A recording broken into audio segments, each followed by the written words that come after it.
Tesla has reported record number of sales and deliveries in Q2 in 23 Where? all over the world. The reason why is because they have had a strategic price cuts to boost their sales. So they've been Tesla's decisions to pursue higher sales at lower profits has been described as the right choice by Elon Musk. Well, of course, Elon Musk can't talk about Highland. Highland is not something they want to talk about. They don't want to talk about a new model because then sales will drop because people are going to wait for that new model. By dropping prices, that should attract people that aren't following things along and excited about it. And so it's all about this telling the story and getting people that weren't able to afford a Tesla before, especially in these hard economic times, to go, oh, this is cheaper now. And if they're comparing against a petrol car and they can see that Teslas are now cheaper and in their budget, then a lot more people are going to buy them. They have delivered 466,000 vehicles in the second quarter, which is an increase of 80%. 80%. Yeah, compared to the same period last year. So an 80% increase. Also, all of their factories ramping up. They now have a lot more that they can sell. Tesla have a target of 1.8 million vehicles this year that they want to sell. And so this means that they actually have to deliver less than 1 million to reach their target. Wow. With their record numbers, with Highland coming potentially this year, is that going to boost sales? Initially, yes. So initially, when Highland does come out, there should be a big boost in sales. But before Highland comes out, as rumors become more widespread, there will be a dip as more people find out about it and will wait for the next model. Yeah, so Highland, as far as we can tell so far, is only Model 3. Price cuts, particularly in China, have been described as a smart poker move. So this has been really successful for Tesla because they've been starting to have in China having much stiffer competition with some other local car makers. For example, BYD, NIO, and some other electric car makers. There are a lot of cheaper electric cars in China that are also competing too.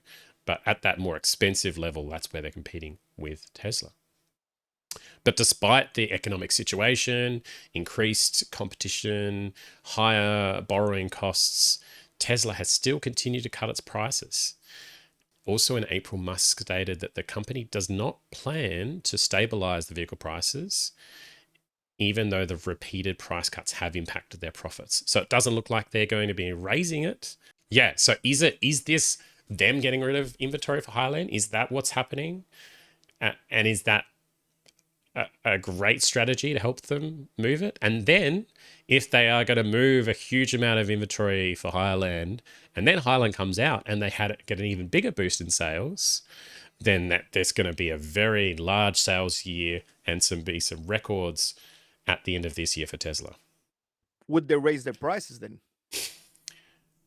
I suspect maybe. I think so. I think I've seen, but like we've seen before with the release of new models that they do increase the price, especially as orders go up. So the initial orders of a new model tend to be at the same price, and then as the queue times or the time of the delivery time increases, they increase the price to slow down demand because they don't want to have a huge, massive order book. And so it's this careful balance of trying to find the right price to have the right amount of orders and have as little inventory as possible.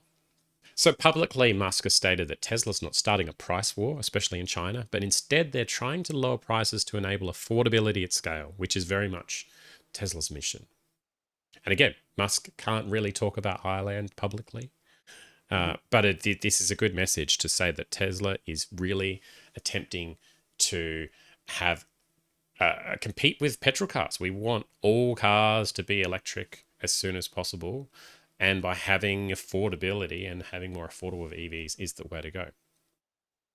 So Tesla's overall revenue rose by almost a quarter. So that's quite a large amount of revenue increase in Q1 23 compared to the previous year. However, its profit dropped by 24%. So there's a quite a large drop in profit, but also an increase in revenue.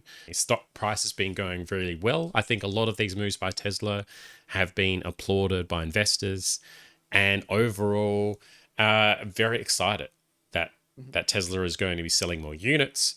They still have the highest profit margins of any other electric car in the market right now. Anyway, That is insane. related to that, the Australian prices of Model 3 and Model Y have just dropped. We've seen significant drops across all variants. So there's been a $3,500 drop of Model 3 and Model Ys.